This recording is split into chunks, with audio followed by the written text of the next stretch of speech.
Government of India ministry of defence கீழே engine factory ஆவடியில் graduate, diploma மற்றும் trade அப்ரெண்டிஸ்ஷிப்புக்கான நோட்டீஸ் வெளியிட்டிருக்காங்க.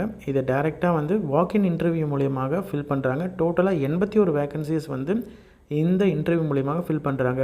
இதற்கான இன்டர்வியூ டேட்டு 15/9/2025 சென்னையில் இருக்கக்கூடிய ட்ரைனிங் ஸ்கூல் இன்ஜின் ஃபேக்ட்ரி ஆவடியில் தான் இன்டர்வியூ நடக்குது.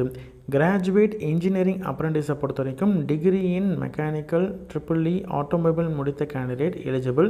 டிப்ளமோ டெக்னீஷியனை பொறுத்த வரைக்கும் diploma in mechanical CSE EEE automobile முடித்த கேண்டிடேட் எலிஜிபிள். ட்ரேட் அப்ரெண்டிஸை பொறுத்த வரைக்கும் NCVT சர்டிஃபிகேட் வைத்திருக்கக்கூடிய கேண்டிடேட் எலிஜிபிள். இதை பற்றின complete detail video related video லிங்கில் கொடுத்துருக்கேன். இதற்கான ஸ்டைஃபண்ட் என்ன, அதற்கான வேக்கன்சிஸ் எவ்வளவு, யாரெல்லாம் எலிஜிபிள் அப்படின்ற கம்ப்ளீட் டீட்டெயில் வீடியோ அதில் பார்த்து தெரிஞ்சுக்கிட்டு அப்ளை பண்ணுங்கள்.